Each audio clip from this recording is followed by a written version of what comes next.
جب بھی امت کو کوئی پریشانی آتی نا، کوئی پریشانی یا غم میں مبتلا ہوتے تو کیا کیا کرتے تھے؟ ابو طالب وہ اشعار پڑھا کرتا تھا نبی کریم صلی اللہ علیہ وسلم کی تعریف و ثنا میں۔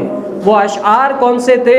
عبد الرحمن بن عبداللہ بن دینار نے اپنے والد سے روایت کرتے ہوئے کہا کہ میں نے حضرت ابن عمر رضی اللہ تعالی عنہ کو ابو طالب کا یہ شعر پڑھتے ہوئے سنا کہ اے گورے رنگت والے، جن کے روئے انور کے صدقے میں بادل سے بارش مانگی جاتی ہے، یتیموں کے حامی ہے، بیواؤں کے پناہ گاہ ہے۔ اے اللہ، اس گورے رنگت والے مکھڑے نبی کریم صلی اللہ علیہ وسلم کے صدقے جو بیواؤں کے حامی ہے، غریبوں، مسکینوں، یتیموں کے کیا ہے غمخوار ہیں، اے اللہ ان کے صدقے میں ہمارے اوپر رحم فرما، کیا ہے ہم پر رحم فرما۔ وہ جب بھی کوئی مصیبت آتی، جب بھی کوئی ناگہانی آفت آتی تو کیا کرتے؟ نبی کریم صلی اللہ علیہ وسلم کے طفیل سے، نبی کریم صلی اللہ علیہ وسلم کی تعریف و ثنا کر کے اللہ تعالی سے دعائیں کیا کرتے تھے۔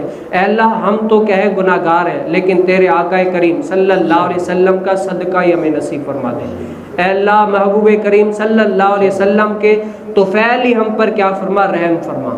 تو یہ دعائیں کرتے تھے کہ اللہ تعالیٰ اپنے محبوب کریم صلی اللہ علیہ وسلم کے صدقے میں ہمارے اوپر رحم فرما۔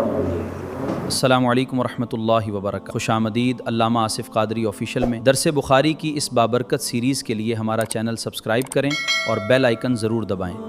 علامہ آصف قادری آفیشیل پر درس صحیح بخاری کا سلسلہ جاری ہے۔ اس علمی سفر کا حصہ بنیں اور چینل کو سبسکرائب کریں۔